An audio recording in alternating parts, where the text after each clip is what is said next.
Assalamualaikum warahmatullahi wabarakatuh. Waalaikumsalam warahmatullahi wabarakatuh. Alhamdulillah. Assalatu wassalamu ala Rasulillah wa ala alihi wa sahbihi wa man wala amma ba'd. Rabbi shrah li sadri wa yassir li amri wa hlul 'uqdatam min lisani yafqahu qawli. Qala Allah Ta'ala fil Qur'anil Karim. A'udzu billahi minasy syaithanir rajim. Bismillahirrahmanirrahim. Wasari'u ila magfiratin min rabbikum wa jannatin arduha as-samawati wal ard u'iddat lil muttaqin. Wa qala Rasulullah sallallahu alaihi wasallam inna Allah azza wa jalla farada siyama Ramadan wa sanantu qiyamahu faman samahu wa qamahu ihtisaban raja'a min az-zunub kayawmin waladatu ummu. Sadaqallah wa sadaqa rasuluhul karim. Amma ba'd. Baik. Jamaah yang dirahmati Allah Subhanahu wa taala ya. Jamaah atau komunitas apa ya. Yang alhamdulillah ya kita pada pada malam hari ini ya dalam rangka menyambut ya kedatangan bulan suci Ramadan ya. Alhamdulillah nih, kita masih diberikan kenikmatan, terutama nikmat iman, Islam, nikmat sehat ya. Sehingga alhamdulillah kita bisa ya mengikuti ya bergabung ya dalam media pengajian secara online ini ya. Pertemuan silaturahim grup Oriza Sativa ya. Sativa ya. Atau GAS ya, alumni. Itu beras tuh Pak Ustaz. Tadi Kenapa? Tadi tuh Oriza Sativa itu tadi. Oh iya, baik ya, insyaallah. Insyaallah mudah-mudahan komunitas kita tetap di atas keistiqomahan ya, di atas bimbingan dari taufik dan hidayah dari Allah Subhanahu wa taala. Baik. Ya, sebagaimana kita sudah bagikan ya tentang tema kajian pada malam hari ini ya, yaitu tentang mengoptimalkan gitu ya, bagaimana kita mengoptimalkan Ramadan ya, keutamaan Ramadan dan keistimewaannya ya. Jadi bulan Ramadan ini kan bulan yang Masya Allah ya penuh keberkahan. Berbagai macam kebaikan, pahala ya Allah limpahkan ya di bulan Ramadan. Ya, maka tentu kita ya pertama harus bersyukur pada Allah Subhanahu wa taala. Ya, jadi ketika kita masih diberi izin oleh Allah untuk bisa merasakan ya nuansa Ramadan tahun ini, maka ini merupakan anugerah dari Allah. Artinya Allah masih memberikan kepada kita kesempatan ya untuk memperbanyak tabungan pahala kita. Ya. Jadi Allah masih memberikan kesempatan kepada kita ya untuk meningkatkan saldo kebaikan untuk akhirat kita. Gitu ya. Betapa banyak ya orang kemarin di musim pandemi itu banyak sekali ya kerabat kita, mungkin tetangga, saudara yang sudah mendahului kita ya dipanggil oleh Allah Subhanahu wa taala ya. Ya tentunya mereka tidak bisa merasakan Ramadan tahun ini. Tapi mudah-mudahan ya mereka sebelumnya sudah pernah merasakan Ramadan sebelumnya, dan mudah-mudahan mereka sudah mendapatkan pahala ya yang Allah janjikan untuk mereka, insyaallah ya. Baik, terkait dengan tema kita hari ini ya tentang bagaimana kita mengoptimalkan ya atau optimalisasi keutamaan dan keistimewaan Ramadan. Sebentar, ini saya perbesar dulu ininya ya. Seperti ini. Baik.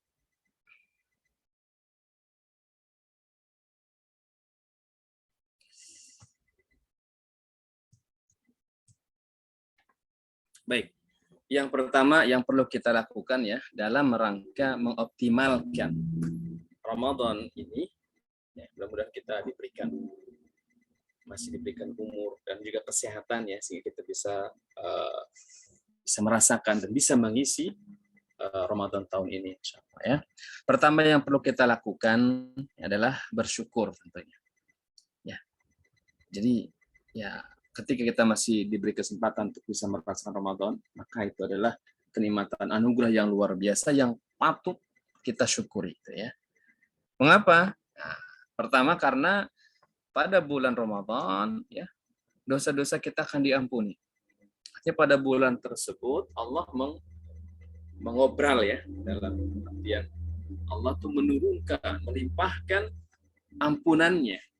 Jadi mengobral ampunan pada bulan Ramadan itu.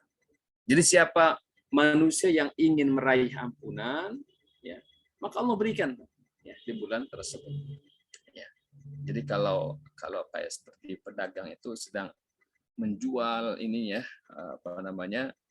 barang-barangnya dengan harga murah meriah supaya banyak yang mengunjungi tokonya dan membeli. Nah, di bulan Ramadan itu ibaratnya Allah tuh mempersilahkan hamba-hambanya untuk bisa meraih ampunan Allah, rahmatnya di bulan tersebut. Ya, maka yang perlu pertama yang kita lakukan adalah dalam rangka mengisi Ramadan bersyukur kepada Allah. Ya. Ketika kita diberikan umur dan juga diberi kesehatan sehingga kita bisa mengisi Ramadan tersebut, maka ini merupakan anugerah yang perlu kita syukuri.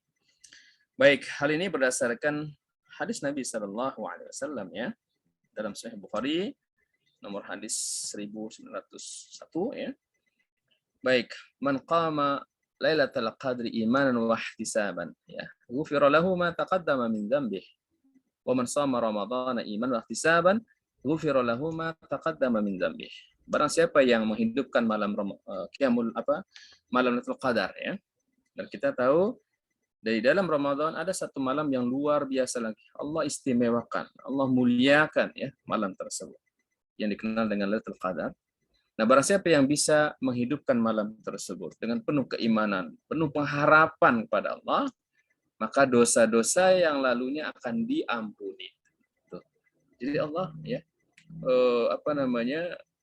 akan memberikan ampunan kepada manusia yang benar-benar berusaha untuk meraih itu, gitu ya. Kemudian lanjut hadisnya, man shama Ramadan, barang siapa yang berpuasa Ramadan dengan penuh keimanan, ya, penuh pengharapan, ihtisam itu mengharap, artinya dengan niat ikhlas tulus, ya, mengharapkan balasan dari Allah, ya. Maka ghufira lahu ma taqaddama min dzambih, akan diampuni dosa-dosa yang lalunya. Ya. Jadi ya, minimal kita berusaha mengisi Ramadan dengan qiyam, ya, menghidupkan malam-malamnya, dan siyam di siang harinya. Jadi di siang hari kita berpuasa dengan penuh keimanan dan pengharapan hanya pada Allah, dan malamnya kita isi dengan qiyam ya. Qiyam itu mencakup sholat tarawih ya.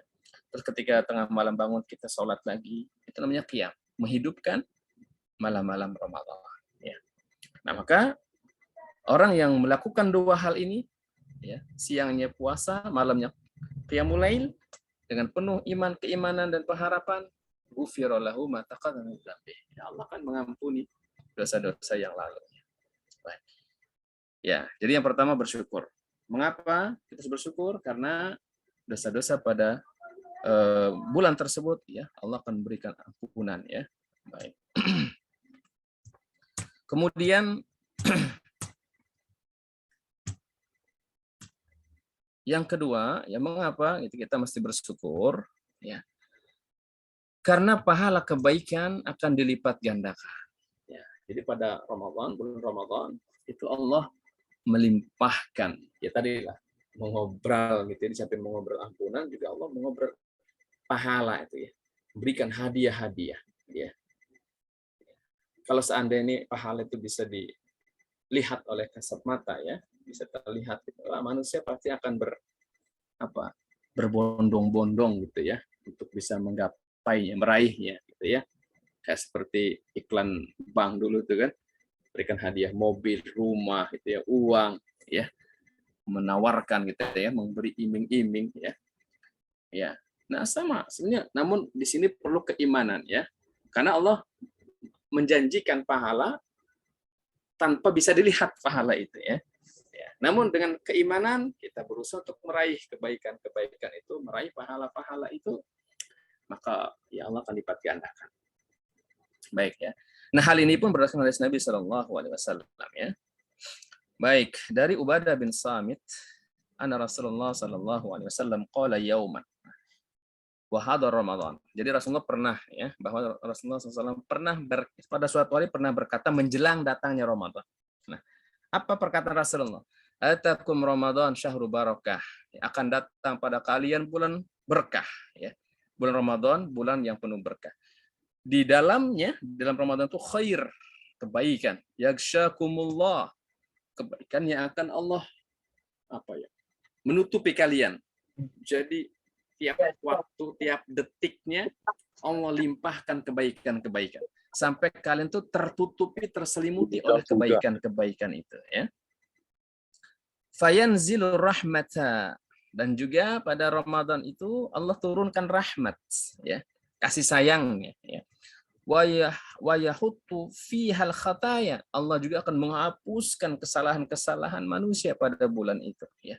Bulan yang penuh berkah itu.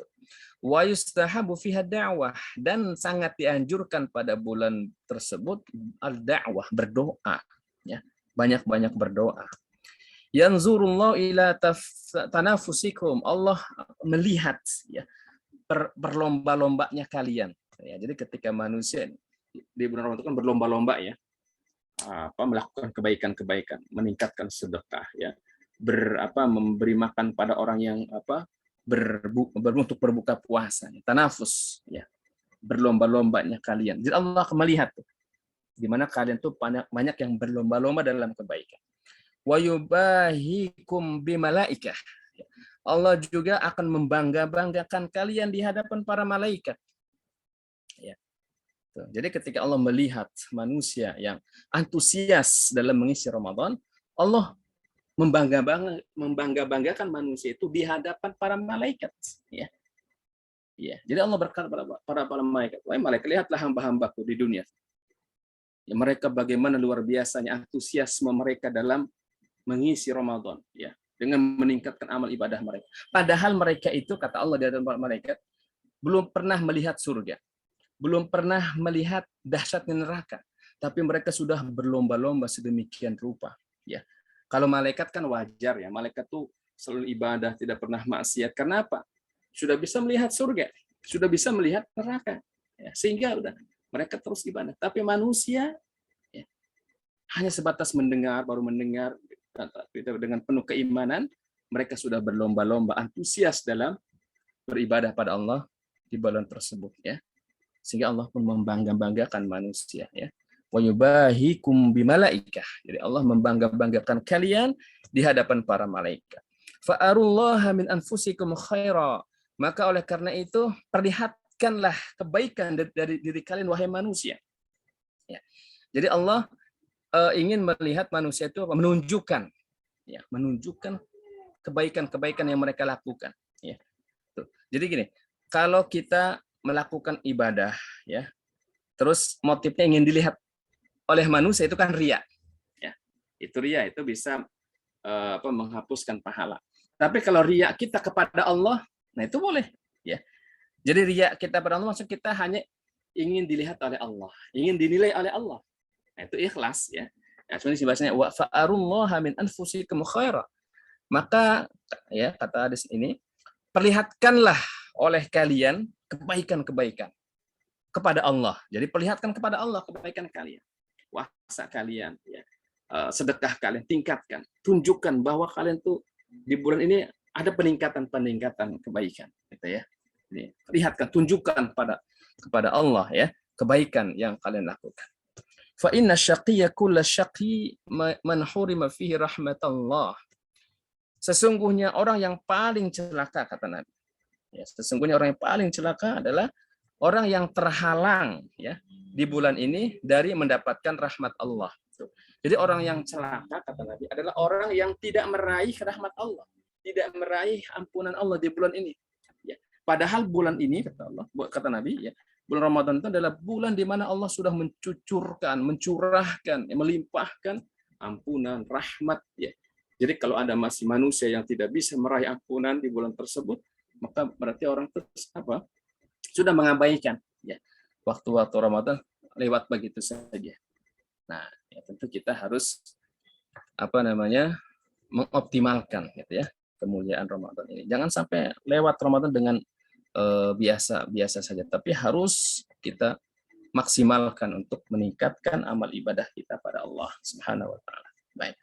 Nah, di sini ya termaktub dalam kitab Musnad Asy-Syamiyyin ya, karya Imam At-Tabrani ya. Baik, Imam Tabrani ahli hadis ya. Nomor hadisnya 2238 ya. Baik, ini terkait ya, jadi mengapa kita harus bersyukur pada Allah ketika kita masih diberi kesempatan mengisi Ramadan, karena ya pertama dosa-dosa kita akan diampuni, yang kedua karena pahala kebaikan di bulan akan dilipat gandakan ya. Baik, kemudian juga mengapa ya kita mesti bersyukur, karena ini menunjukkan bukti bahwa Allah masih sayang pada kita. Jadi ketika kita masih diberi kesempatan ya untuk bisa mendapatkan Ramadan ini, berarti Allah masih sayang pada kita ya. Allah masih memberikan kesempatan kita untuk memperbanyak bekal kita ya, untuk supaya saldo kebaikan kita bertambah gitu ya. Baik, hal ini berdasarkan hadis dari Anas bin Malik ya radhiyallahu anhu, qala Rasulullah sallallahu alaihi wasallam, "Idza arada Allah bi 'abdin khairan ista'malahu." Faqila, "Kaifa yasta'miluhu ya Rasulullah?" Qala, "Yuwaffiquhu li'amalin shalih qabla mautih." Ini hadis ada dalam Sunan Tirmidzi dan hadisnya hasan sahih ya.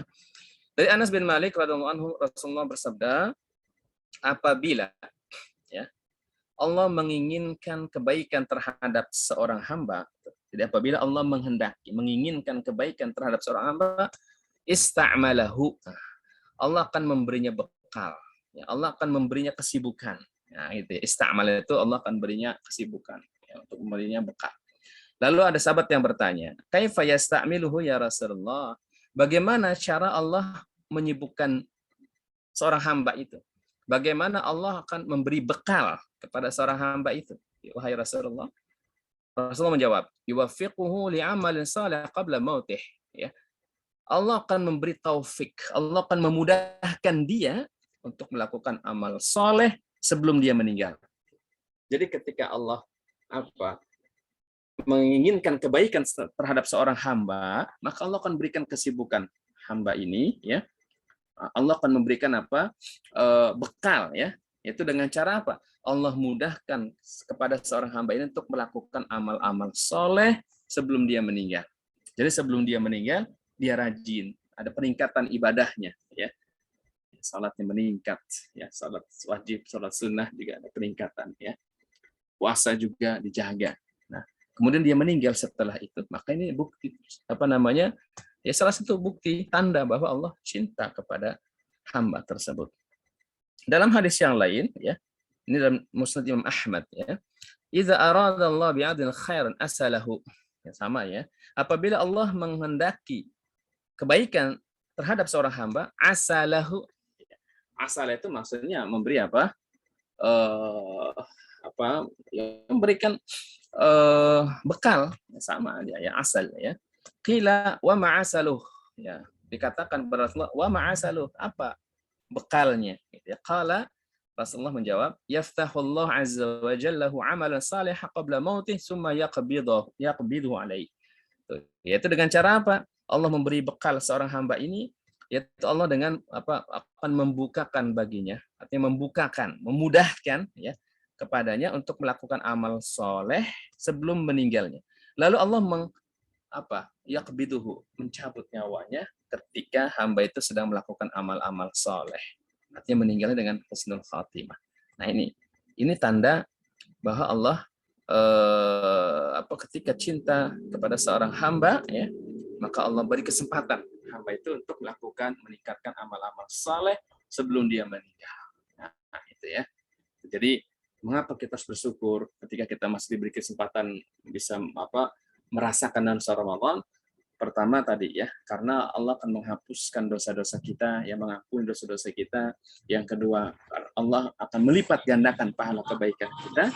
Dan yang ketiga, ini menunjukkan juga bukti Allah cinta, ya, cinta kepada kita, ya, sayang kepada kita. Baik. Nah, namun sisi lain dari Ramadan, ya. Jadi banyak sekali hadis-hadis yang memberikan targhib. Ya, targhib itu memberikan motivasi kepada kita.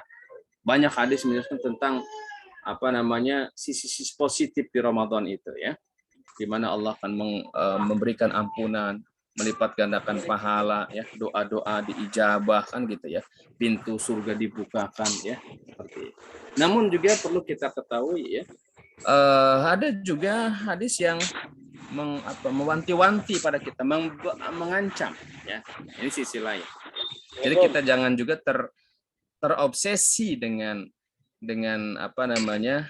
hal-hal yang positif. Namun kita juga harus waspada dan hati-hati, jangan sampai kita terbuai gitu ya, terjebak sampai kita juga lupa diri. Nah, ini hadis yang ini saya sampaikan, ya, supaya ada keseimbangan antara ada balance gitu ya, antara motivasi dan antara ancaman-ancaman itu.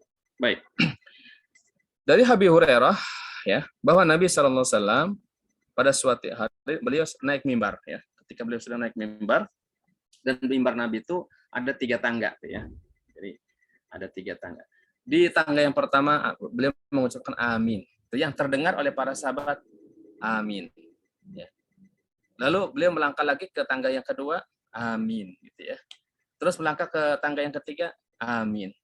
Yang didengar oleh para sahabat tuh hanya kata amin 3 kali. Ya.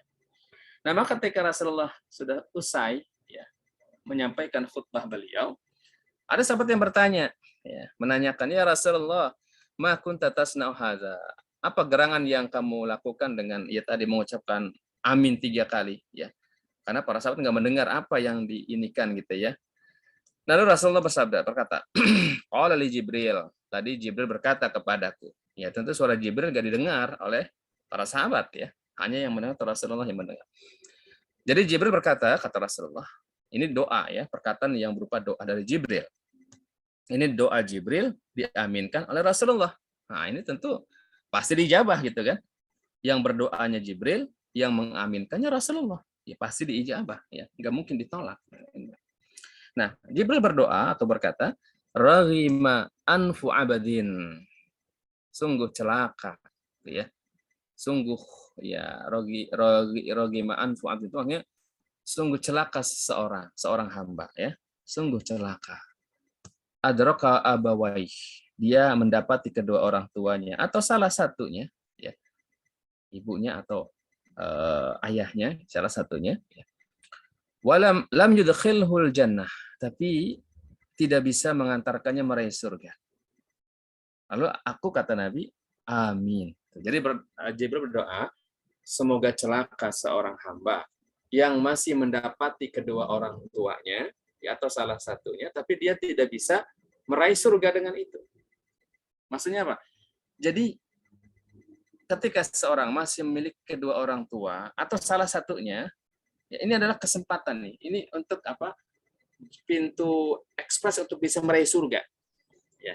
Tapi ketika seorang tidak bisa, ya, memanfaatkan itu, dia tidak atau kurang berbakti kepada orang tuanya, ya, ketika orang tuanya sudah masuk usia tua, ya, dia kurang maksimal dalam berbakti, ya, sehingga itu tidak bisa mengantarkannya ke surga, ya, maka sungguh celaka dia itu.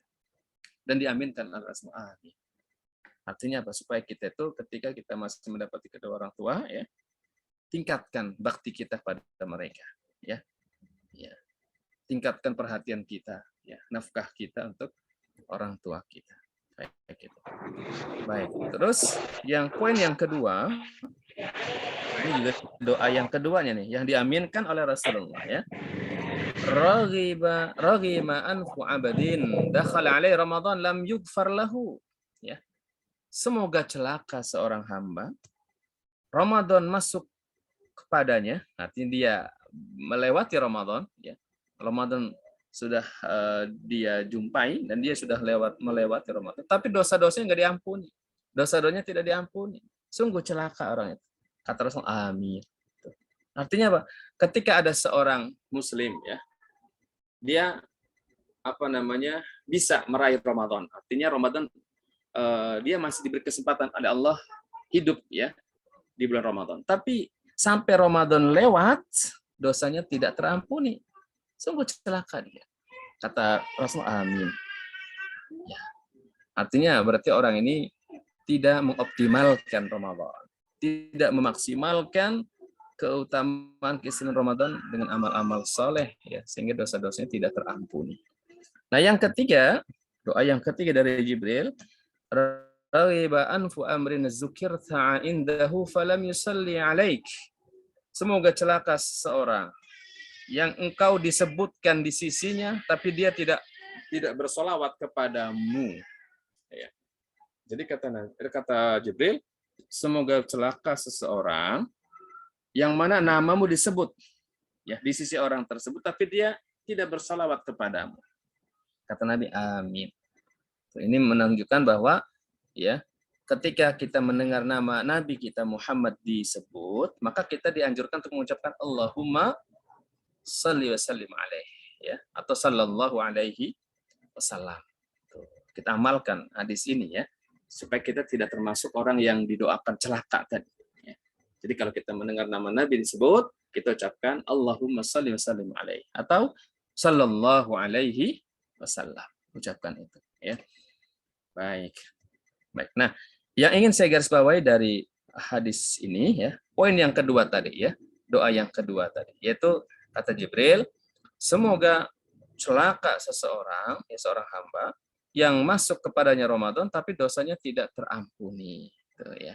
Jadi kita jangan sampai menyia-nyiakan Ramadan tahun ini ya.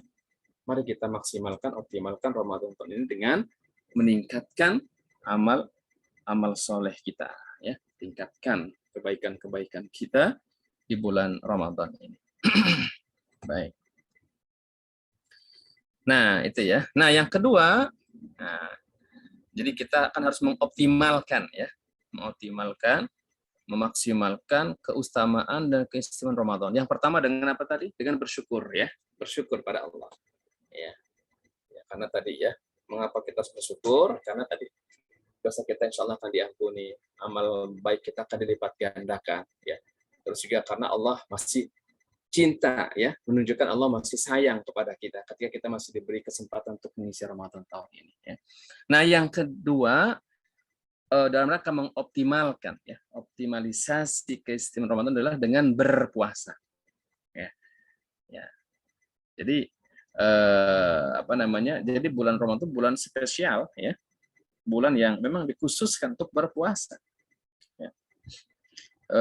Sebagaimana di hadis yang di muqaddimah itu ya. Jadi Allah mewajibkan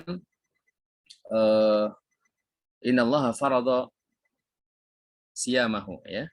Allah mewajibkan puasa Ramadan ya. Dan aku sunahkan qiyam Ramadan ya, kata Nabi, dan aku sunahkan menghidupkan malam-malam Ramadan. Ya, jadi yang kedua yang perlu kita lakukan dalam rangka mengisi Ramadan adalah berpuasa ya. Jadi kalau tidak ada halangan, tidak ada uzur, ya kita berpuasa dengan penuh keimanan dan pengharapan hanya pada Allah ya. Maka puasa kita akan berdampak positif ya. Ada efek positifnya gitu ya. Kalau kita benar-benar menjalankan ibadah puasa dengan penuh keimanan, keikhlasan ya, pengharapan semata-mata hanya kepada Allah, maka puasa itu ada dampaknya yang akan kita raih gitu ya. Yang pertama, ya apa manfaat dari puasa ini ya. Atau ini juga termasuk keutamaan ibadah puasa ya. Jadi apa saja nih dampak positif ya yang akan kita dapatkan dari ibadah puasa ini. Yang pertama akan menjadikan kita pribadi yang bertakwa, ya. Bertakwa itu menjadi manusia yang merasa selalu diawasi oleh Allah, ya. Sehingga perbuatannya terkendali, gitu ya. Dia tidak akan berani berbuat macam-macam. Jadi dia akan bertanya, ini halal apa haram, gitu ya. Itu takwa tuh. Selalu menghadirkan Allah dalam dirinya, ya. Merasa selalu diawasi oleh Allah, ya. Sehingga ada rasa takut kalau melanggar, gitu kan. Sehingga ada rasa takut kalau meninggalkan hal-hal yang wajib.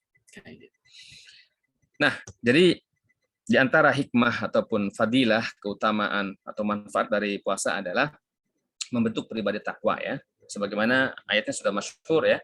Di Al-Baqarah 183, ya ayyuhalladzina amanu kutiba alaikumussyam kama kutiba alal ladzina min qablikum la'allakum tattaqun. Wahai orang-orang yang beriman, diwajibkan atas kamu sekalian berpuasa sebagaimana telah diwajibkan juga atas umat-umat sebelum kalian supaya kalian bertakwa, gitu kan. La'allakum tattaqun, agar kalian tuh menjadi pribadi-pribadi yang bertakwa. Nah. Terus ini di antara keutamaan puasa, ya. Puasa itu pahala yang tak terbatas, ya. Jadi ibadah puasa ini ibadah yang berbeda dengan ibadah-ibadah yang lain, ya. Ya, ibadah yang sangat spesial bagi Allah, ya. Nah, maka Allah pun memberikan pahala yang spesial, itu tidak terbatas, ya. Jadi kalau ibadah yang lain seperti kita bersedekah, itu kan satu kebaikan akan dilipat gandakan oleh Allah menjadi 10 kali lipat, ya. Maksimal 700 kali lipat. Itu ibadah-ibadah yang lain kan, seperti infak itu kan. Allah perumpamakan masalah yunfiqun amwalahum fi sabilillah kama sali habbatin ambat sab'a sanabila fi kulli sumbulatin mi'atu habbah, gitu ya. Jadi orang yang berinfak, perumpamaan orang yang berinfak dengan Allah itu seperti apa? Satu biji, ya. Dari satu biji ini akan menumbuhkan 7 tangkai, ya. Dari setiap tangkai akan menghasilkan 100, gitu ya. Jadi ya bisa menjadi 700 kali lipat, ya. Jadi ada apa namanya tuh nominal, ya, lipat gandanya itu Allah sebutkan, ya. Tapi berbeda dengan puasa, ya. Berbeda dengan puasa tuh. Kullu amal ibni adam lahu. Semua amal anak manusia itu untuknya. Illa saum, kecuali puasa, ya. Fa innahu li wa ana azibih. Sesungguhnya ibadah puasa itu untukku, ya, kata Allah. Ini ada diskusi, ya. Dan akulah yang akan membalasnya. Jadi untuk balasan ibadah puasa itu Allah rahasiakan. Aku yang langsung, ya, akan berikan pahala puasa tersebut, ya. Nah, ini tergantung kualitas ibadah seseorang, ya. Semakin maksimal kualitas ibadah puasanya, maka semakin besar pahalanya. Nah, gitu. Dalam hadis yang lain, nah ini, ya. Kullu amal adam yudha'af, ya. Setiap amal anak Adam itu akan dilipat gandakan, ya. Al hasanatu asyru amsalihha. Satu kebaikan dilipat gandakan 10 kali lipat. Sampai 700 kali lipat. Ila sab'imi'ati dhi'fin, ya. Hingga 700 kali lipat. Qala Allah azza wa jalla, Allah berfirman. Ini hadis qudsi, ya. Nah, yang jadi redaksi seperti ini berarti menunjukkan hadis qudsi. Illa shaum, kecuali puasa, fa innahu li wa ana ajzibih. Sesungguhnya puasa itu untukku dan aku sendiri yang akan membalasnya. Ya, jadi untuk dirahasiakan balasannya itu hanya Allah yang akan menilai, gitu ya, kualitas ibadah kita. Baik, kemudian juga ini masih terkait dengan keutamaan ibadah puasa, ya. Yaitu bisa meraih surga dari pintu Ar-Rayyan. Nah, jadi di surga ada banyak pintu, ya. Nah, di antara pintu surga itu adalah namanya Babur Rayyan, pintu Ar-Rayyan. Nah, orang-orang yang gemar, ya, atau minimal, ya, dia puasa Ramadan dengan penuh kesungguhan, ketulusan, keikhlasan, maka Allah akan beri balasan untuk bisa meraih surga dari jalur pintu Ar-Rayyan, ya. Sebagaimana hadis Nabi, ini hadisnya Bukhari Muslim, ya, sahih. Inna fil jannati baban yuqalu Ar-Rayyan. Sesungguhnya di surga itu ada sebuah pintu yang dijuluki atau diberi nama dengan Ar-Rayyan, ya. Yadkhulu minhu as-sha'imun yaumal qiyamah la yadkhulu minhu pintu ini, pintu orang ini hanya akan dimasuki oleh orang-orang yang berpuasa pada hari kiamat. Hanya akan dimasuki oleh orang-orang yang berpuasa, ya. La yadkhulu min ahadin ghairuhum. Nah, jadi pintu ini tidak bisa dimasuki oleh seorang pun selain mereka. Nah, jadi khusus ini. Jadi jalur VIP lah ya, jalur khusus ya. Yuqalu aina saimun. Jadi katakan, jadi para penjaga pintu Ar-Rayyan ini, para malaikat ya, berkata, aina saimun, mana orang-orang yang dulu berpuasa, mana yang di dunia dulu gemar berpuasa ya, puasa Ramadan enggak pernah tinggal ya, apalagi yang tambah dengan puasa-puasa sunnah ya, dia cinta gemar dengan berpuasa, maka sehingga mereka nanti dipanggil oleh malaikat penjaga pintu tersebut. Aina as-saimun, mana orang yang dulu gemar berpuasa? Fayaqumun, maka mereka berdiri ya. Ya, jadi otomatis mereka yang memang di dunianya gemar berpuasa, itu otomatis dia akan terpanggil dengan seruan itu ya. La yadkhulu minhu ahadun ghairuhum. Nah, jadi tidak ada seorang pun yang bisa masuk melalui pintu itu selain mereka. Fa idza dakhalu ugriku, apabila mereka sudah masuk, pintu itu akan ditutup kembali. Ya. Falam yadkhul minhu ahadun. Nah, tidak seorang pun yang bisa masuk melalui pintu itu ya, kecuali orang-orang as-saimun tadi ya, orang yang dulu di dunianya gemar berpuasa. Masya Allah ya. Nah, ini keutamaan ibadah puasa ya. Jadi akan menjadi hamba-hamba yang diistimewakan nanti. Bahkan dia akan dipersilahkan masuk melalui pintu khusus ya. Jalur VIP, itu pintu Ar-Rayyan. Allahumma ja'alna minhum. Semoga Allah menjadikan kita semua termasuk dari golongan ini ya. Amin ya Allah. Baik, kemudian juga di antara manfaat dari ibadah puasa adalah melatih kesabaran ya. Melatih sifat sabar. Dalam hadis Nabi, asyamu junnah. Puasa itu seperti perisai, tameng. Junnah itu tameng ya, perisai ya, yang akan menjaga diri kita ya. Asyamu junnah, puasa itu seperti tameng ya, atau perisai. Wa idza kana yaumus shaumi ahadikum fala yarfus. Maka apabila datang hari puasa ya, jadi apabila kalian berpuasa pada hari itu, maka janganlah yarfus, mengeluarkan kata-kata buruk ya. Yarfus itu seperti mencaci, mencela gitu ya, yarfus. Wala yaskhab, jangan juga melakukan hal-hal yang buruk ya. Perbuatan. Jadi kalau yarfus itu kaitan dengan perkataan, kalau yaskhab itu kaitan dengan perbuatan ya. Jadi jangan mengucapkan kata-kata buruk, kata-kata kotor, dan juga jangan melakukan perbuatan-perbuatan tercela. Fa in sabahu ahadun, ya, apabila ada orang yang mencelamu ya, atau menghinamu, falyaqul inni imrun shaimun, maka cukup ucapkan saya sedang berpuasa gitu. Jadi kita ketika sedang berpuasa, terus ada orang yang mencela kita, mencaci kita, menghina kita, maka ucapkan inni shaimun, saya berpuasa.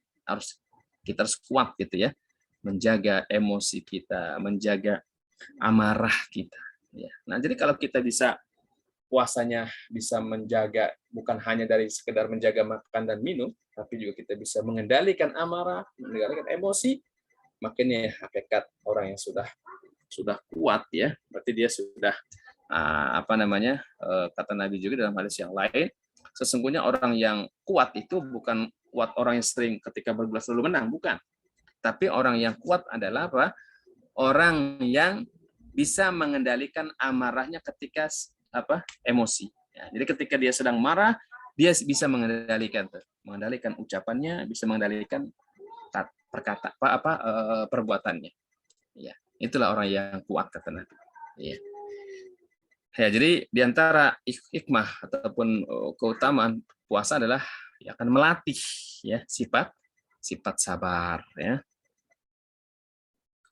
Baik, kemudian juga ini diantara manfaat dari ibadah puasa ya, mendapat dua kebahagiaan. Ya. Jadi orang yang berpuasa itu akan langsung ya mendapat dua kebahagiaan di dunia dan di akhirat. Nah, di dunianya kapan? Ya, ini di sini. Lisaimi farhatan yafrahuha. Orang yang berpuasa itu akan mendapat dua kebahagiaan. Ya, dia akan berbahagia dengannya. Yang pertama, apabila dia berbuka, dia akan bahagia ketika berbuka itu ya. Makanya ketika berbuka dia di waktu maghrib, kita berbuka dengan seadanya, dengan seteguk air, itu sudah terasa nikmat, bahagia kita ya, kerongkongannya tadi kering terbasahi gitu ya. Nah, jadi langsung merasakan kebahagiaan. Jadi kalau makan menunya pun sederhana, itu akan terasa nikmat, gitu ya. Itu. Yang kedua, kapan kebahagiaan itu? Iza laqiya rabbah. Ya, ketika dia berjumpa dengan Tuhannya, dia berbahagia dengan puasanya. Jadi orang yang berpuasa, kata Nabi, akan mendapat dua kebahagiaan. Di dunia, dia akan mendapatkan kebahagiaan ketika dia berbuka. Ya. Yang kedua, ketika dia berjumpa dengan Rabb-nya, dia akan berbahagia karena dia akan melihat, menuai, ya, memanen pahala dari puasanya. Ya.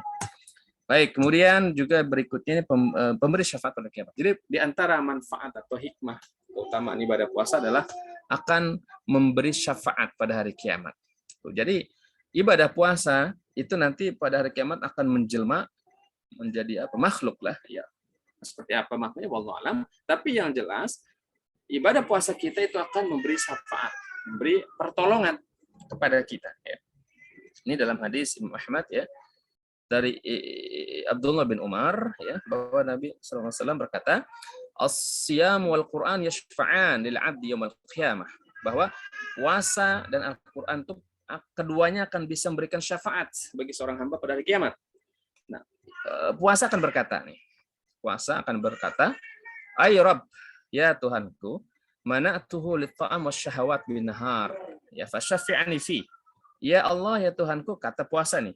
Ya, jadi puasa itu akan menjelma nanti, ya, dan akan beri syafaat. Ya Rabb, mana tuh? Aku telah mencegah hamba ini, gitu ya, orang ini, ya, dari makanan dan syahwatnya, ya, di siang hari. Maka izinkan aku untuk memberikan syafaat untuknya. Jadi ibadah puasa itu akan minta izin pada Allah agar bisa menolong, memberi syafaat kepada orang ini. Ya. Begitu juga Al-Quran, ya.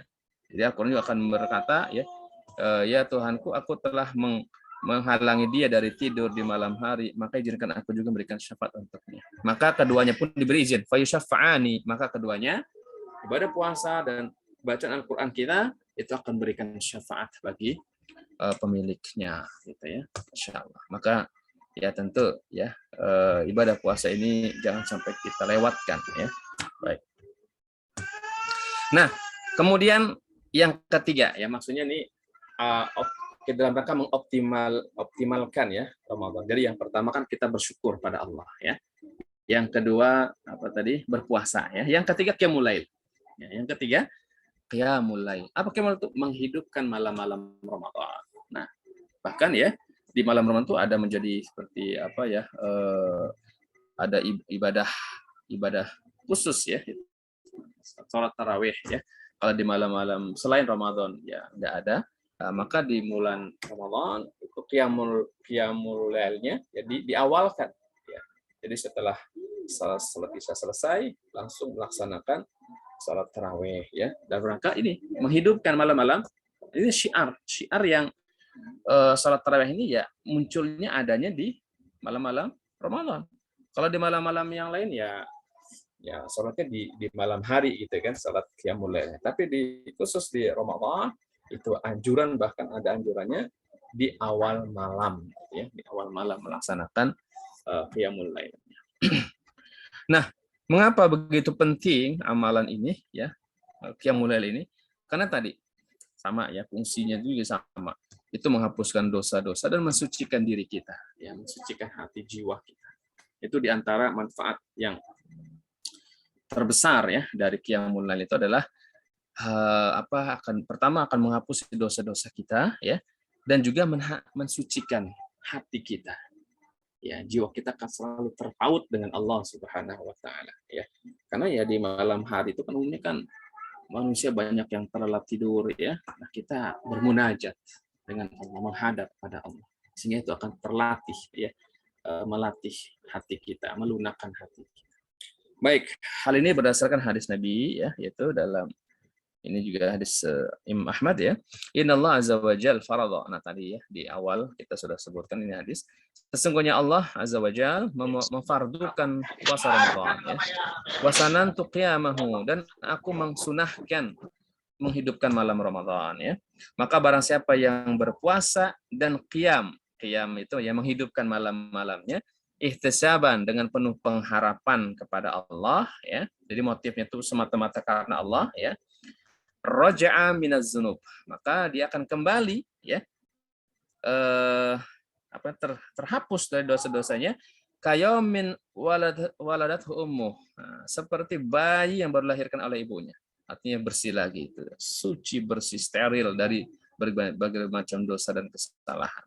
Apabila kita tuh, ya minimal kita berpuasa di siang harinya dan qiyamul lail, menghidupkan malam-malamnya dengan penuh keikhlasan, keimanan pada Allah, maka kata Nabi, dia akan kembali seperti apa? Seperti bayi yang baru dilahirkan oleh ibunya, bersih lagi, suci lagi, steril dari segala macam catatan buruk, ya, Masya Allah, ya. Baik, mungkin yang keempat, ya, dalam rangka optimalisasi mengisi Ramadan adalah itikaf. Nah, itikaf juga menurut kebiasaan Nabi di 10 terakhir Ramadan, ya. Kebiasaan Nabi, bahkan setelah Rasulullah meninggal pun dilanjutkan oleh istri-istri beliau, ya, itikaf di 10 terakhir Ramadan. Karena Nabi sallallahu alaihi wasallam mudawiman, ya. Jadi Nabi itu mendawamkan itu merutinkan, gitu ya, itikaf fiha pada 10 terakhir Ramadan maksudnya ini. Wa kana sallallahu alaihi wasallam yajtahid fil 'ashr awakhir. Nah, beliau sallallahu alaihi wasallam bersungguh-sungguh di 10 terakhir Ramadan. Ma la yajtahid fi ghairi, yang mana, ya, kalau di malam-malam selain itu, selain 10 Ramadan itu, ya bersungguh-sungguh juga, tapi tidak seperti 10 terakhir, ya. Artinya ada peningkatan yang sangat signifikan, gitu ya. Di 10 terakhir itu ada peningkatan lebih ini lagi, ya, lebih semangat, lebih antusias lagi mengisi 10 terakhir Ramadan. Baik, dari Aisyah radhiyallahu anha qalat, kana Nabi sallallahu alaihi wasallam idza dakhala al-ashru, ya, apabila beliau masuk di 10 terakhir Ramadan maksudnya ini, ya, syadda mi'zarahu, beliau mengencangkan ikat pinggangnya, dikencangkan. Maksudnya apa? Ya supaya ibadahnya lebih inilah, gitu ya. Jadi dikencangkan ikat pinggangnya, wa ahya lailah, menghidupkan malam-malamnya, wa yaqadha ahlah, dan juga beliau membangunkan keluarganya, ya. Tuh, jadi apabila masuk 10 terakhir Ramadan, kata Aisyah nih radhiyallahu anha, bahwa Nabi itu mengencangkan ikat pinggangnya, menghidupkan malam-malamnya, dan juga membangunkan keluarganya, istri-istrinya dibangunkan supaya ikut menghidupkan malam-malam tersebut, ya. Nah, ini ya tentu mencakup, ya. Jadi peningkatan ibadah Rasulullah di 10 terakhir, ya, itu mencakup semua ibadah, ya, bukan hanya ibadah puasa, sholat, sedekah, tapi semua, ya. Bacaan Qur'annya juga ada peningkatan, zikir juga, tasbih, tahlil, ya, ucapan subhanallah, ucapan tahlil, la ilaha illallah, ucapan istighfar, ya, sedekah, dan yang lainnya ada peningkatan yang signifikan di 10 terakhir ini, ya. Baik, ini hadis ada dalam Sahih Bukhari, ya, nomor hadis 2024, ya. Baik. Ya, jadi saya coba ini, ya. Jadi di dalam Ramadan ini ada, ya tadilah, ada dua sisi, ya. Ada sisi yang dimana banyak hadis-hadis menjelaskan tentang kebaikan-kebaikan Ramadan, keutamaan-keutamanya. Namun ada juga hadis, ya, yang kita supaya harus waspada, gitu ya. Ya, harus mawas diri, ya. Nah, jadi yang bisa mengoptimalkan Ramadan, maka insya Allah akan mendapatkan ampunan, mendapatkan rahmat dari Allah. Tapi yang mengabaikan, menyia-nyiakan Ramadan, maka dia orang yang tercela tadi. Bahkan didoakan oleh Jibril, kan, sungguh celaka seseorang yang masuk Ramadan, ya, tapi malam hari-harinya terlewatkan begitu saja, ya, sampai dia ketika Ramadan sudah usai, dosa-dosanya masih belum terampuni. Sungguh celaka dia, kayak gitu, ya. Nah, ini ya tentu ini dua sisi yang kita harus targhib wa tarhib tadi, ya. Jadi ada sisi yang memberikan motivasi kepada kita untuk meningkatkan ketakwaan kita, ibadah kita, ya, ketaatan kita kepada Allah kita tingkatkan. Namun juga ada sisi yang lain, ya. Ya, tarhib, kita harus waspada, ya. Harus mawas diri, jangan sampai kita termasuk golongan orang yang mengabaikan, ya, Ramadan ini. Sehingga ketika Ramadan usai, dosa-dosa kita belum terampuni, ya. Baik, mungkin sebagai kesimpulan, ini, ya. Jadi optimalisasi Ramadan itu dengan pertama bersyukur pada Allah, ya. Kedua berpuasa, ya. Jadi kalau kita diberikan kesehatan, ya jangan sampai terlewatkan ini puasa ya. Ya kecuali yang berhalangan inilah ya. Kalau nggak ada halangan, kita jaga itu ya puasa ini. Kemudian qiyamul lail, di malam harinya juga kita berusaha ya kita tingkatkan qiyamul lail kita ya, salat malam kita ya di awal malam dengan salat tarawih ya, nanti di pertengahan malam kita boleh bangun lagi salat lagi boleh ya. Jadi jangan sampai kan kita sudah witir di awal di tarawih ya nggak apa-apa witirnya di awal setelah tarawih langsung witir, nanti ketika kita bangun jam 2 setengah 3 ya sebelum sahur boleh kita sholat malam lagi ya tanpa witir. Nah, jadi kalau witirnya sudah di awal, nah berarti di tengah malamnya ya di akhir malam kita tinggal sholat 2 saja kayak gitu. Kemudian itikaf ya. Nah, itikaf ini amalan khusus di 10 terakhir Ramadan. Baik ya, semoga Allah SWT memudahkan kita ya dan memperkenankan kita untuk bisa meraih dan mengoptimalkan Ramadan tahun ini. Insyaallah ya, mudah-mudahan kita semua diberikan umur panjang, diberikan kesehatan sehingga kita bisa memaksimalkan dan mengoptimalkan Ramadan tahun ini. Baik, mungkin itu ya untuk materinya, mudah-mudahan bermanfaat. Ya, mungkin ada pertanyaan ya, kita boleh silakan kalau mau ada yang bertanya, silakan ya. Boleh Pak Ustadz. Ya, Baik. silakan. Ya, salat, Ustaz. Ya, alhamdulillah silakan kalau mau ada yang ditanyakan. Dulu ya Pak Ustadz ya. Ya, Ustaz dulu. Assalamualaikum Pak Ustadz. Alhamdulillah. Assalamualaikum warahmatullahi wabarakatuh. Saya alhamdulillah dapat pencerahan malam ini dari Pak Ustadz dengan mengoptimalkan Ramadan dengan bersyukur, berpuasa, qiyamul lail dan itikaf. Yang saya pertanyakan adalah mengenai itikaf, Pak Ustadz. Tadi Pak Ustadz menyampaikan bahwa Nabi pun setelah Nabi wafat, istri-istrinya melaksanakan itikaf. Nah, dapat beberapa dari kajian sebelumnya bahwa itikaf ini hanya di masjid, hanya dilakukan di masjid. Sedangkan kalau perempuan itu sebagus-bagusnya sholat adalah di rumah. Nah, itu yang pertama. Itu bagaimana untuk yang perempuan yang istri-istri Nabi ini, apakah dia itikafnya di masjid atau di rumah? Karena saya pernah juga mendapat ini, bagi perempuan-perempuan itu itikaf juga di rumah itu juga dibolehkan. Gimana pencerahannya? Terus yang kedua Pak Ustadz, untuk malam Lailatul Qadar, ya kalau kita berandai-andai Pak Ustadz, kan kita semuanya berusaha ya Pak Ustadz untuk mendapatkan malam Lailatul Qadar. Terus kita berandai-andai kan kita tahu bahwa salah satu ciri-cirinya dari malam Lailatul Qadar itu udaranya sejuk, itu ketenangan, ininya di waktu malamnya itu. Nah, kalau kita berandai, ya Allah, mungkin aku dapat deh malam Lailatul Qadar itu. Nah, kalau kita berandai begitu, berdosa nggak Pak Ustadz? Karena Pak Ustadz juga menyampaikan itu dah hak prerogatifnya Allah ya, yang menentukan siapa yang dapat atau tidaknya. Tapi kalau kita berandai-andai, ya Allah, mungkin aku dapat malam Lailatul Qadar gitu. Tapi sampai sekarang tuh tidak ada orang yang memproklamirkan bahwa dia dapat malam Lailatul Qadar. Dan mungkin kalau kita berandai malam Lailatul Qadar itu kita dapat, kita dosa nggak Pak Ustadz? Mungkin itu pertanyaan saya. Terima kasih Pak Ustadz. Baik. Sebaiknya dikumpulin dulu ya. Mungkin tadi ada Mas Masni itu yang. Ya, ditambah. Mas Man. Terima kasih. Saya juga tanya Pak Ustaz. Ada 2 pertanyaan Ustaz. Satu mengenai sholat. Kita ketahui kewajiban sholat itu kan dimulai sejak Isra Mi'raj. Nah, coba pertanyaannya, apakah sebelum Isra Mi'raj itu belum diwajibkan sholat?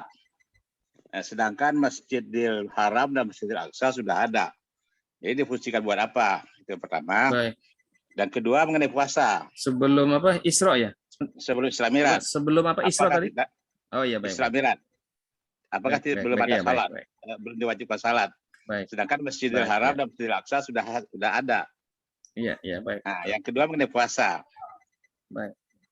Puasa kan diwajibkan itu kan berdasarkan surat Al-Baqarah nomor 185. Nah, yang 183. dipertanyakan Mm-mm. kapan turunnya ayat Al-Baqarah 185 itu? Kapan dimulainya diwajibkan Baik. puasa? Nah, dan kemudian bagaimana cara Baik, puasa bagi umat-umat sebelumnya? Salah satu contoh aja. Itu aja Ustaz. Kedua, makasih. baik, baik. Baik. Baik. Ada lagi? Ada lagi? Ya, cukup. Oke, Pak Ustadz. Ya, cukup Dua dulu, dulu, Ustaz. Ustadz. Baik. Dia mungkin terdiri ini ya. Baik. Yang pertama terkait dengan itikaf, terutama bagi perempuan, gitu ya.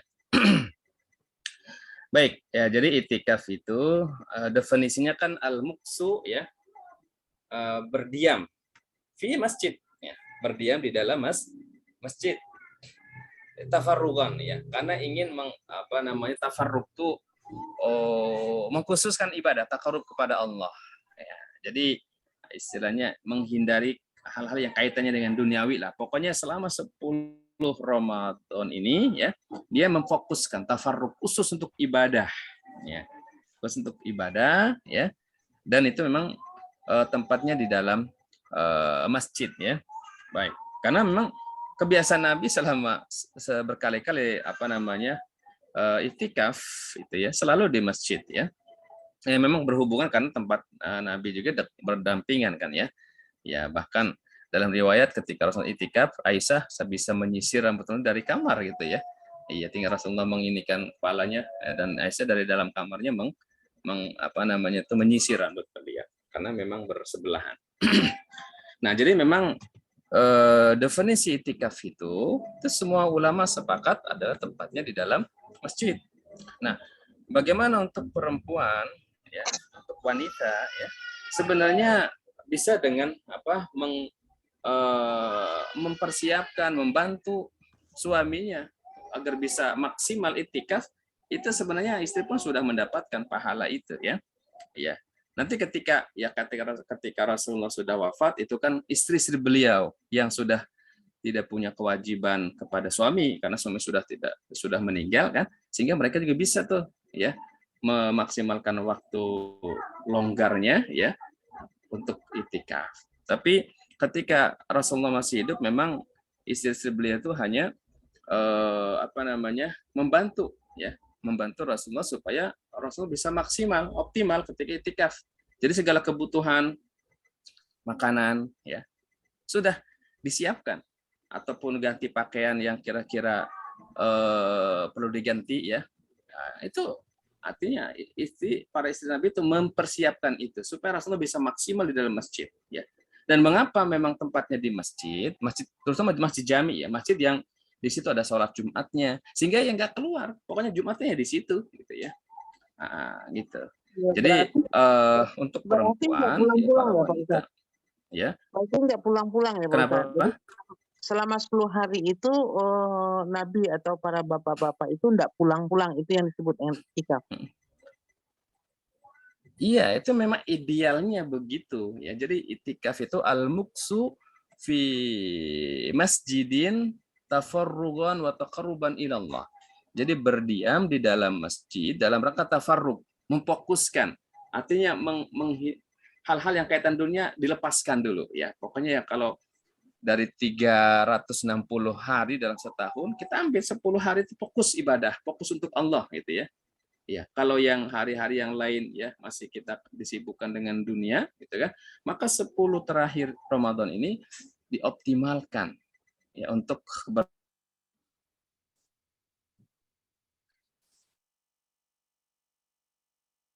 Suara Ustadz menghilang. Ya, hilang suara Pak Ustadz.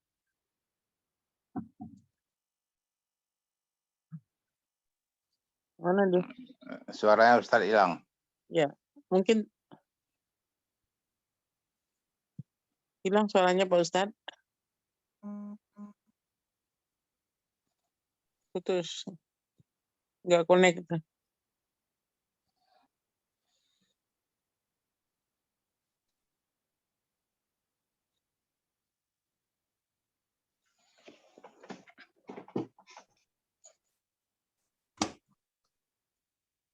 Suara Ustadz. Itunya mic-nya di-on-kan dulu Ustadz. Sebentar. Tadi terputus ya, sebentar. Putus ya. Ya, terputus. Baik. Terputus tadi. Sebentar tadi. Nggak tahu nih, ada baik. Kita lanjutkan dulu sebentar. Baik. Baik ya. Jadi memang ya Belum mic-nya off Ustadz. Di-unmute Ustadz.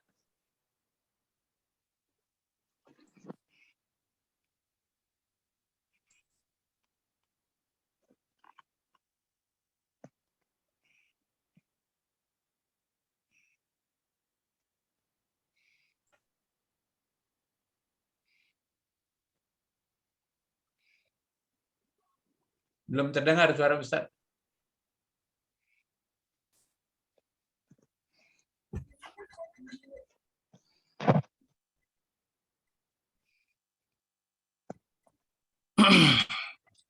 Ya, sudah Ustadz.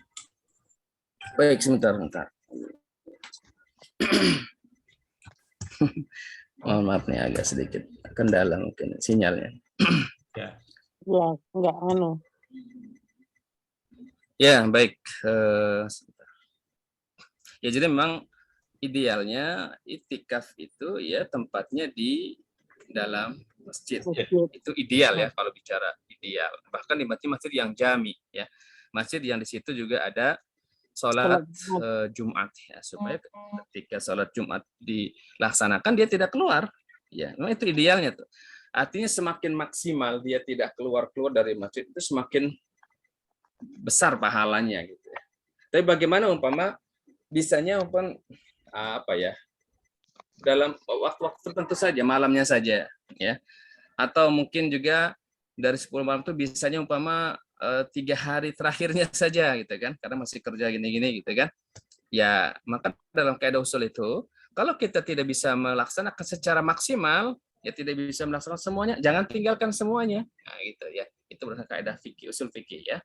Jadi kalau kita mampunya cuma 3 hari terakhirnya saja, ya nggak apa-apa. 3 hari terakhirnya, ya tentu orang yang bisa itikaf 3 hari dengan 10 hari kan beda, kualitas pahalanya juga kan beda kayak gitu ya. Gitu. Jadi semampu kita tentu. Ya kalau ditanya optimalnya, idealnya ya 10 hari penuh dan tidak keluar gitu kan. Untuk makan minumannya disuplai gitu ya oleh keluarganya, istrinya. Itu idealnya. Dan istri yang mempersiapkan itu dapat pahala gitu kan, suaminya dapat keutamaan dalam qadar, insya Allah istrinya pun dapat karena dia sudah membantu ya, supaya suaminya dapat dengan optimal bisa beritikaf secara maksimal kayak gitu. Jadi ta'awun bil birri wat taqwa ya, kerjasama ya, bersinergi dalam ketakwaan, dalam kebaikan kayak gitu. Jadi walaupun istrinya di rumah, insya Allah ketika suaminya dapat pahala itikaf, istri yang sudah mensupport tadi, membantu ya, mempersiapkan segala kebutuhan suaminya, pakaian yang kotornya ganti gitu kan, yang dengan yang bersih, maka insya Allah pahala suami pun akan diberikan juga kepada istrinya. Nah, ketika umpama istri sudah tidak ada kewajiban pada suami karena suami sudah meninggal, nah maka dia juga bisa tuh ya, bisa untuk beritikaf sebagaimana istri-istri Nabi dulu ya. Jadi istri Nabi setelah Rasulullah meninggal, mereka pun beritikaf kayak gitu. Tapi kalau masih ada kewajiban pada suami, insya Allah dengan membantu ya, mensukseskan suami bisa optimal itikaf, insya Allah istri pun dapat pahala itu. Insya Allah. Baik, terus yang kedua terkait dengan malam Lailatul Qadar ya, dengan tanda-tanda ya, di antaranya itu ya ada ketenangan, ketentraman hati ya. Kalau kita memohon pada Allah ya supaya diberikan itu boleh-boleh saja ya. Boleh kita berdoa meminta, ya Allah mudah-mudahan tahun ini saya dapat gitu ya, bisa merasakan nuansa Lailatul Qadar, itu boleh. Yang mungkin bisa mengurangi kualitas itu adalah kita menceritakan pada orang lain. Ya, nanti bisa masuk kategori riya gitu ya. Jadi kita pada malam tersebut umpama kita merasakan nuansa itu, ada ketenangan jiwa, ketenangan hati, ketentraman gitu ya. Bisa maksimal dalam beribadah gitu ya. Ada kenikmatan dalam beribadah pada malam itu ya. Nah, kita punya pengalaman rohani lah. Ya usahakan kita pengalaman itu biarlah tahu gitu ya. Tidak usah itu kita ceritakan. Karena kalau kita menceritakan pada orang lain itu bisa mengurangi kualitas yang tadinya sudah ikhlas. Nah, ketika diceritakan itu kan bisa masuk ke mengungkit-ungkit gitu ya, dan bisa mengurangi nilai keikhlasan kita. Maka rahasiakan ya, biarkan itu jadi rahasia kita dengan Allah saja. Baik. Iya. Jadi kalau kita mengandai-andai ya, mohon pada Allah boleh ya. Kita meminta ya Allah mudah-mudahan tahun ini saya bisa merasakan nuansa malam tersebut gitu ya. Iya. Makanya kalau orang beritikaf di masjid itu bisa dikatakan pasti dapatnya gitu ya. Artinya untuk mendapatkan itu hampir 80% atau bahkan mungkin bisa dapat ya, karena sebenarnya itikaf itu ketika kita bisa beribadah ya. Bahkan para ulama tuh ya, malam Lailatul Qadar itu semalam suntuk dari mulai pada maghrib gitu ya sampai kapan? Matla'il fajar ya. Karena yang di pengertian malam itu Lailatul Qadar itu semenjak matahari terbenam sampai terbit fajar itulah malam. Dan malam yang mulia itu ya itu tadi. Ya, terutama di malam-malam ganjil ya, ketika kita bisa mengisi malam tersebut dari mulai ba'diyah maghrib gitu ya. Ba'diyah kita maksimalkan ya. Terus umpama juga sedekah ya, kita keluarkan sedekah juga tuh pada malam tersebut ya. Nah sekarang sedekah itu kan ya banyak ini dengan transfer itu kan tidak langsung kita bersedekah gitu ya. Artinya sedekah itu kan hak kita, milik kita, harta kita berikan ke pihak lain, itu sudah masuk sedekah ya. Terus kemudian juga ketika kita melakukan kebaikan silaturahim dengan tetangga ya pada malam tersebut, maka pahala pada malam tersebut dari ba'diyah ba'diyah maghrib itu ba'diyah maghribnya itu lebih baik dari 1000 bulan. Jadi kalau kita sebelumnya pernah melaksanakan 1000 bulan ba'diyah maghrib, maka pada ba'diyah maghrib pada malam tersebut itu nilainya lebih baik dari 1000 bulan yang pernah kita lakukan. Malam hari itu nilainya lebih baik dari 1000 bulan sedekah yang pernah kita lakukan selain dari malam itu ya. Atau silaturahim kita pada malam tersebut pahalanya lebih baik daripada silaturahim 1000 bulan yang pernah kita ya kayak gitu. Jadi Allah kan melipat gandakan pahala kebaikan pada malam tersebut ya. Nah kalau itikaf berarti selama 24 jam terus-terusan gitu ya, itu bernilai ibadah karena itikaf sendiri berdiam itu sudah ibadah ya. Jadi berdiamnya kita di dalam masjid itu sudah ibadah, ditambah lagi baca Quran, ditambah lagi dengan yang lain-lainnya ya, tentu akan mendapatkan pahala-pahala yang berlipat-lipat gitu ya. Baik, terus kemudian tentang sholat pindah tidur aja Ustaz. Sebelum itikaf tadi Ustaz. Kenapa? Pindah tidur aja gimana? Ada yang jemaah yang tidur di masjid saat 10 hari terakhir gitu. Makan disuplai oleh panitia. Baik. Ya tergantung ya niat tadi ya. Kalau niatnya sebatas untuk mendapatkan makan gratis ya, atau sebatas itu nih. Kalau motifnya dunia semata ya, ya berarti itulah niat ya. Kembali kepada niat tadi ya. Nah, kan aneh man qama imanan wa ihtisaban ya. Syaratnya kan gitu. Barang siapa yang menghidupkan malam Ramadan dengan apa? Penuh keimanan. Iman itu maksudnya percaya dengan janji Allah dan Rasulnya kan. Ya. Ihtisaban mengharapkannya pada Allah, bukan mengharapkan makan sahur gratis gitu ya.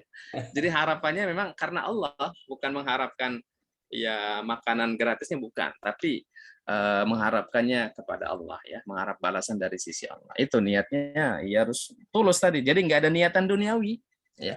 Niatnya murni karena keimanan dan ihtisaban ya, mengharap kepada Allah. Allah itu yang akan bernilai ibadah tentunya ya. Ya. Baik. Terima kasih. Baik. Kemudian terkait dengan sholat, ya. Jadi kalau untuk ibadah sholat sendiri itu sebenarnya sudah diperintahkan ya. Artinya aqimis sholat li zikri ya, dalam surat Thaha itu kan kerjakan untuk mengingatku ya. Dan surat Thaha itu kan surat Makkiyah ya. Artinya turun di di Mekah ya, bahkan sebelum, kalau peristiwa Isra Mi'raj itu kan akhir-akhir fase Mekah ya, itu ada yang mengatakan tahun ke-12 kenabian ya, artinya 1 tahun sebelum Nabi hijrah gitu ya. Jadi sholat itu sudah dilakukan oleh Nabi. Nah, namun rakaatnya 2 rakaat. Nah, dari mana kita tahu? Dari hadis Aisyah. Jadi dulu sholat itu 2 rakaat, 2 rakaat ya. Maka sholat yang biasa 2 rakaat itu ini kan tetap dilakukan ketika kita safar gitu ya. Jadi kalau kita safar kan boleh mengqashar ya. Ya. Dan digenapkan jadi 4 ya ketika hadar ya, ketika tidak sedang bepergian. Jadi awal sebelum peristiwa Isra Mi'raj, salat itu berapa rakaat? 2 rakaat. Kapan waktunya? Hanya di sore dan pagi hari. Nah, jadi waktunya sore dan pagi. Nah, jadi waktunya hanya 2 ya, pagi dan sore, dan jumlah rakaatnya 2 rakaat, 2 rakaat. Nah, itu tuh. Itu sebelum peristiwa Isra Mi'raj. Tapi ada tuntunan sholat itu sudah. Makanya kan dulu Ali bin Abi Thalib masuk Islam itu karena apa? Melihat Rasulullah sholat. Ya. Jadi ketika Rasulullah sholat, yang ikut sholat bersama Nabi yaitu di rumah Khadijah. Di situ yang ikut sholat dengan Nabi Khadijah istri beliau dan Zaid bin Harisah, anak angkat Rasulullah ya. Nah, ketika itu Ali melihat Rasulullah sedang sholat. Nah, sehingga kemudian dari situ kan Ali penasaran, tanya-tanya, akhirnya dia masuk Islam kan gitu ya. Nah, baik itu ya. Jadi untuk pelaksanaan sholat itu sudah dilaksanakan ya jauh sebelum peristiwa Isra Mi'raj. Nah, kalau Isra Mi'raj itu 5 rakaat ini ya. Ya kita sekarang laksanakan ada subuh, zuhur, asar, maghrib, isya. Nah, itu setelah peristiwa Isra Mi'raj ya. Ya, jadi sebelum Isra Mi'raj sudah ada sholat. Nabi sering itu sholat di depan Ka'bah ya. Biasanya Rasul kalau di Ka'bah itu sholatnya di rukun Yamani. Ya. Jadi menghadap ke utara ya. Di rukun Yamani, hanya Rasulullah ketika itu sholat menghadap Ka'bah juga sekaligus menghadap Baitul Maqdis sekaligus. Jadi searah. Ya. Nah, jadi itu ketika masih di Mekah. Dan sering juga mendapat gangguan ya. Ketika Rasulullah sedang sujud tuh, ya.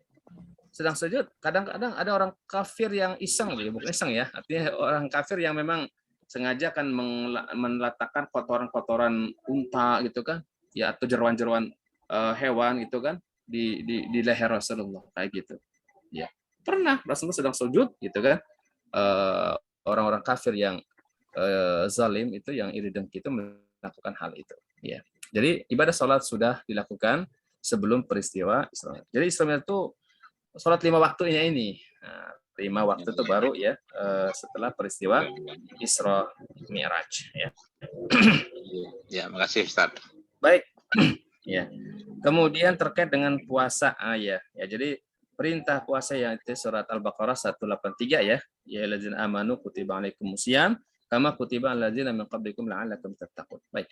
Terkait dengan surat tersebut, ayat tersebut turun itu di bulan Sya'ban. Turunnya di bulan Sya'ban tahun kedua Hijriyah. Jadi ketika Rasulullah pertama kali hijrah itu kan di bulan sampai Madinah itu Rabiul Awal juga ya. Jadi Rasulullah meninggalkan Mekah itu sebenarnya di bulan Safar akhir ya. Jadi tanggal 27 lah, 27 Safar ya, Rasulullah meninggalkan Mekah ya untuk berangkat hijrah ke Madinah. Sampai di Madinah itu tanggal 12 Rabiul Awal. Sama seperti tahun kelahiran gitu ya. Nah, di bulan Rabiul Awal itu sampai ke Madinah, Masjid Quba ya, membangun Masjid Quba kemudian ke Madinah ya seperti itu. Nah, pada tahun itu kan Rabiul Awal, Rabiul Akhir, betul-betul nanti Ramadan. Nah, Ramadan pada tahun pertama itu belum diwajibkan. Nah, jadi Ramadan pada tahun tersebut belum diwajibkan. Kapan diwajibkannya? Pada tahun keduanya. Nah, ayat ini turun, puasa ini turun, itu pada bulan Sya'ban. Artinya 1 bulan sebelum Ramadan. Ya. Rajab, jadi 1 bulan sebelum Sya'ban ya. Sya'ban. Nah, kayak seperti sekarang lah. Sekarang kan Sya'ban nih, ya. Sekarang kita di akhir Sya'ban. Ya, jadi bulan Sya'ban turunlah ayat ini, ya. Ya, bulan Sya'ban. Jadi 1 bulan sebelum Ramadan sendiri. Dan turunnya itu adalah di tahun kedua Hijriah. Kedua Hijriah. Tahun kedua. Iya. Jadi pada tahun kedua lah Rasulullah mulai puasa Ramadan, ya. Dan Rasulullah meninggalkan tahun ke-11, ya. Tapi 11 itu belum masuk Ramadan. Jadi Rasulullah tuh puasa Ramadan tuh hanya dapat 9 kali. Jadi Rasulullah puasa Ramadan hanya dapat 9 kali Ramadan. Ya, dari tahun kedua, ketiga, keempat, kelima, keenam, 7, 8, 9, 10. Ya, sampai tahun ke-10 saja. Karena pada tahun ke-11 sebelum sampai Ramadan beliau sudah meninggal. Karena ke tahun 11 kenabian Hijriah itu di bulan Rabiul Awal juga meninggalnya. Jadi sebelum masuk ke Ramadan. Ya, jadi Rasulullah sempat melaksanakan Ramadan itu 9 kali Ramadan, ya, 9 kali puasa Ramadan. Gitu. Baik. Ya, terima kasih Ustaz. Ya, baik ya. Baik. Adapun puasa umat dulu gimana? Kan gitu ya. Kama kutiba alal ladzina min qablikum. Ya, jadi puasa ini yang mana kita puasanya kan dari mulai fajar ya, subuh ya, sampai terbenamnya matahari. Itu kan puasa kita ya, dengan menahan makan, minum ya, mengendalikan syahwat. Dari kapan? Dari fajar sampai maghrib, terbenam matahari. Baik. Nah, kalau umat dulu bagaimana puasanya? Nah, ini yang ditanyakan ya.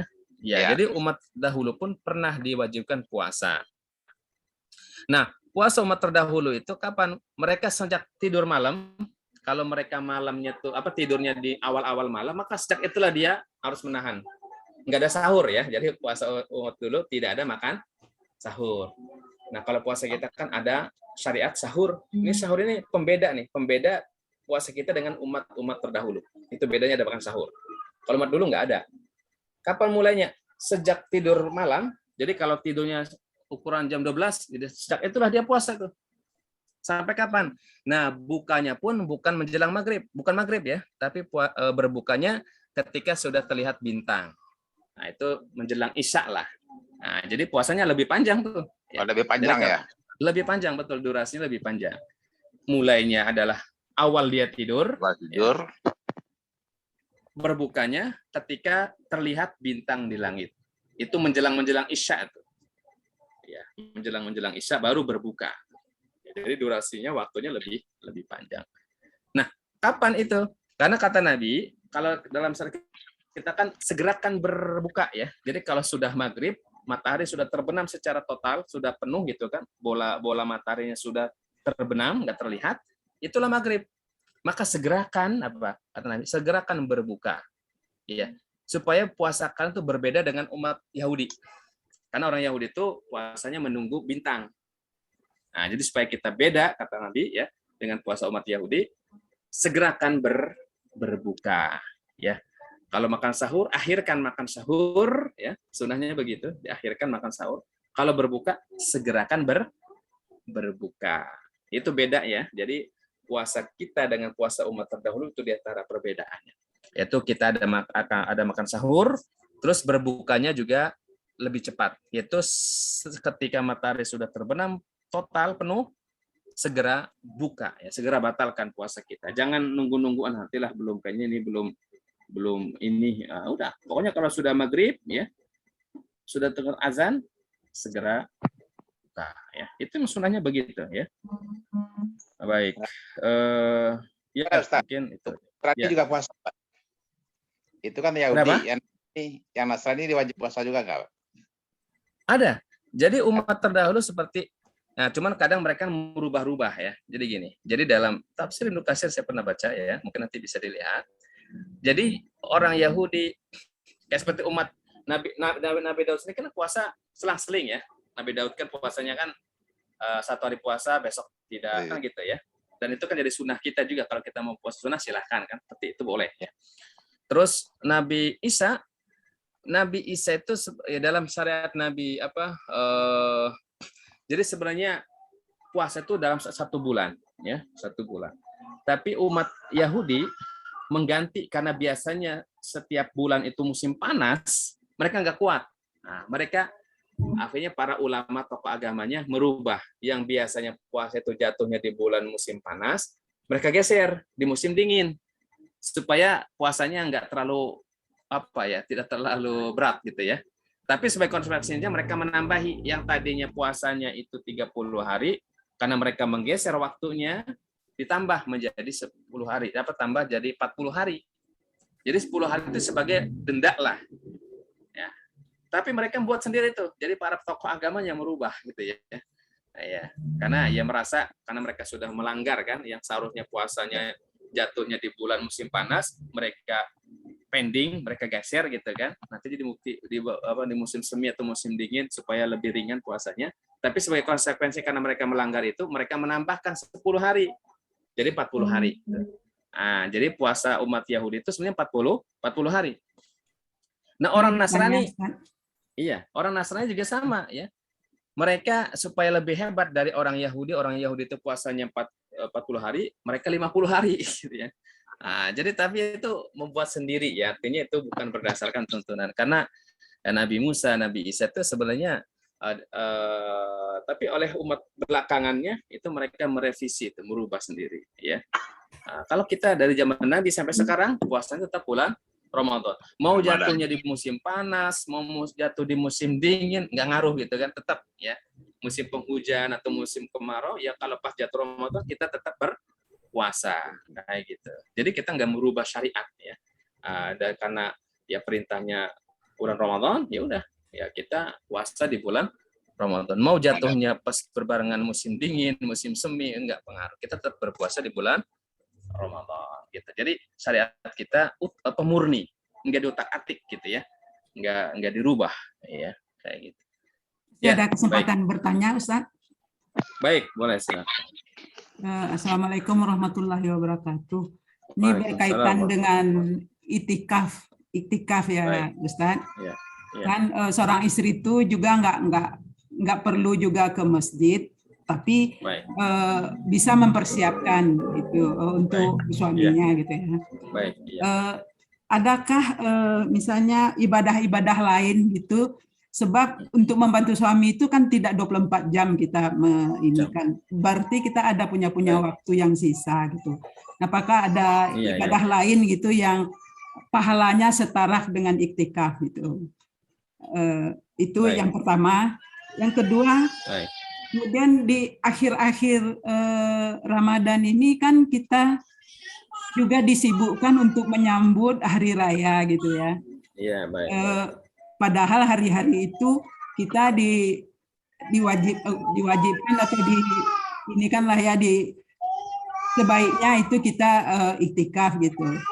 Sedangkan menghadap hari raya ini kan kita juga perlu mempersiapkannya. Itu bagaimana, Ustaz? Terima kasih.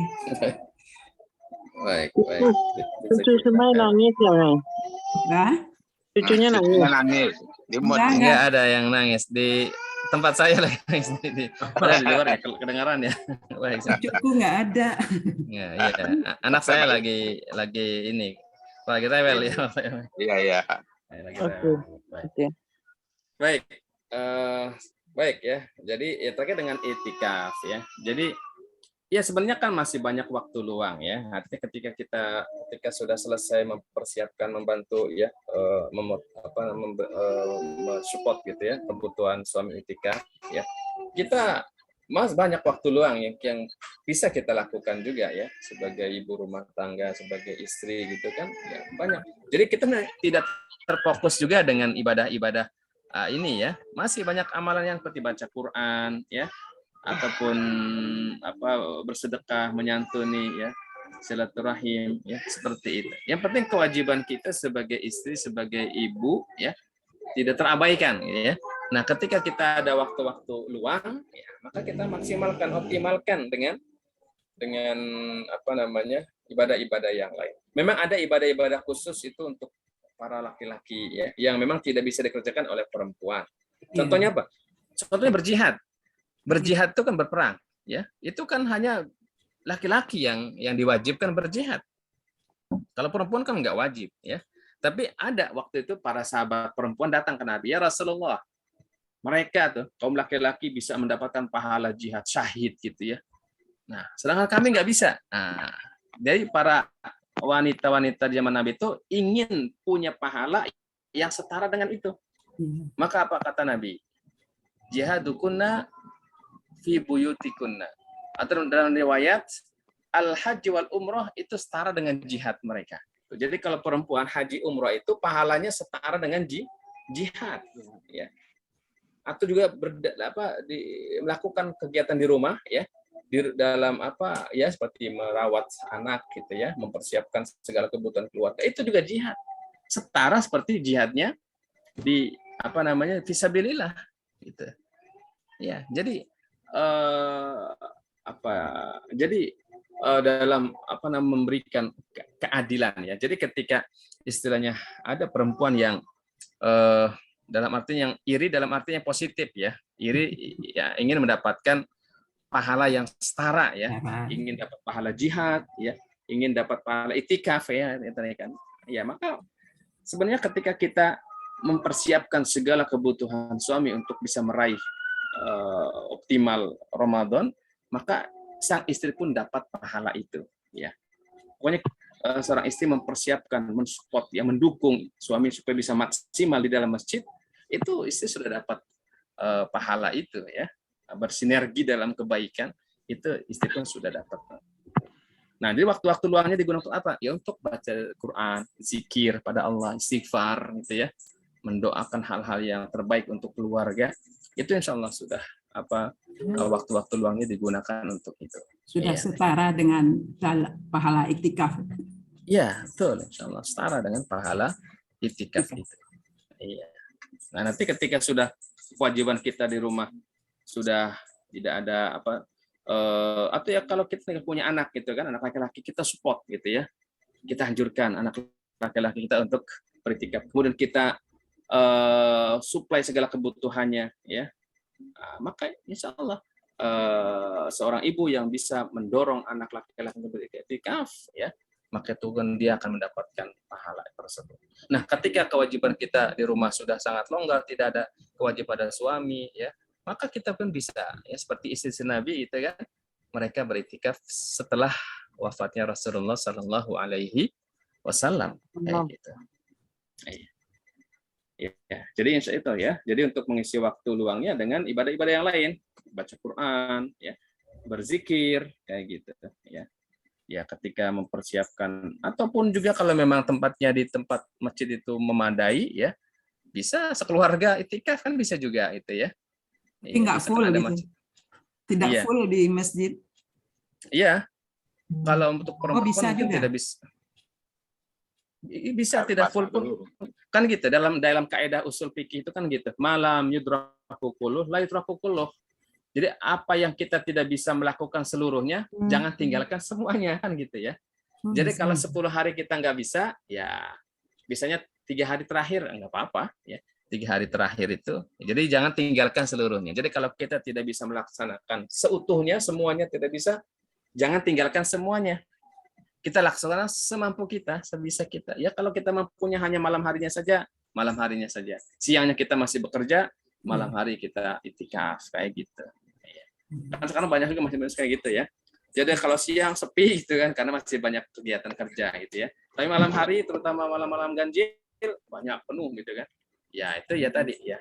Karena mereka siang nggak bisa, ya masih terikat kerja, ya malam hari mereka bisa dan mereka bisa melakukan itu. Ya. Jadi kalau kita tidak bisa melaksanakan secara sempurna, secara utuh, jangan tinggalkan semuanya. Laksanakan sebisa kita. Ya. Fattaqullaha mastata'tum kata Allah ya. Bertakwalah pada semampu kalian. Nah, jadi sebisa kita ya, sesuai dengan kemampuan kita tentu. Ya, baik. Ya, menyambut hari raya. Menyambut hari raya. Baik. Terkait menyambut hari raya. Nah, ini kadang yang salah kaprah ya. Ini perlu kita luruskan juga.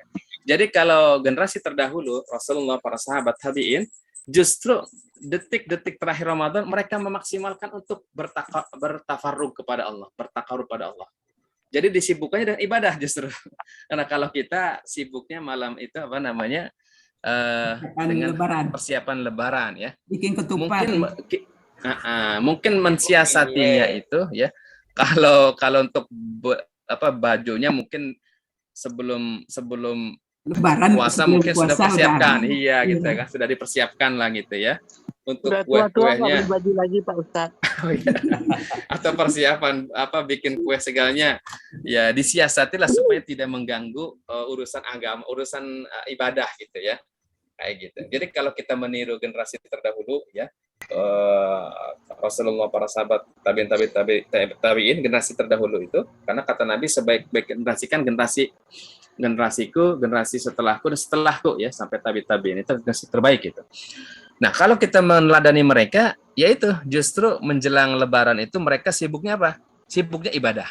Iya, kayak gitu ya. Sibuknya justru ibadah. Ya, ini mungkin ya salah kaprah di kita. Ya justru kita menjelang Lebaran tuh sibuknya ya tadi. Gitu. Nah, itu tentu ini harus kita rubah, paradigma ini harus kita rubah ya, kayak gitu. Ya, wallahu a'lam. Baik. Mungkin begini kali Pak Ustadz. Dulu mungkin waktu muda-muda dulu kita kan sudah sibuk dengan mempersiapkan. Sekarang dikasih Allah kesempatan karena sudah berumur, ya lebih memperbanyak. Jadi itu hal-hal dunianya kita tinggalin.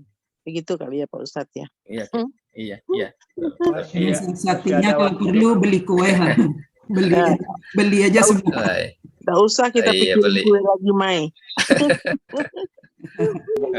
Enggak, tapi kita tetap juga menegakkan silaturahmi. Kan pasti ada yang datang, ada yang inilah. Masa ya dikasih air putih aja gitu ya. Tapi ya itu tadi mensiasatinya ya mungkin ya dengan beli. Ya. Kalau ada uang. Beli ya mungkin seperti itu. Baik. Baik. Masih ada waktu bertanya? Mungkin satu pertanyaan ya, silakan ya, satu pertanyaan. Ya, Assalamualaikum Pak Ustadz. Waalaikumsalam warahmatullahi wabarakatuh. Dalam rangka muhasabah ya, introspeksi diri tadi berkaitan dengan hadis celaka orang yang berpuasa apabila ada berpuasa di akhir bulan Ramadan tidak diampuni dosanya. Nah, kalau kita lihat ya umur kami ini, kita ini ya, kalau rata-rata nih grup ini udah 70 tahun Pak Ustadz. Jadi lebih kurang dari 5 kali kita melakukan ibadah puasa. Nah, tadi disebutkan celakalah orang yang pada akhir Ramadan itu tidak diampuni dosanya. Nah, kita lagi bertanya-tanya nih, apakah barangkali ada ciri-ciri ya, maksudnya setelah kita puasa itu puasa kita tidak terima, apa memang karena dia tidak berpuasa atau dia tetap berpuasa barangkali tidak sempurna ya, barangkali tidak melakukan apa yang tadi Pak Ustadz jelaskan mengenai optimalisasi.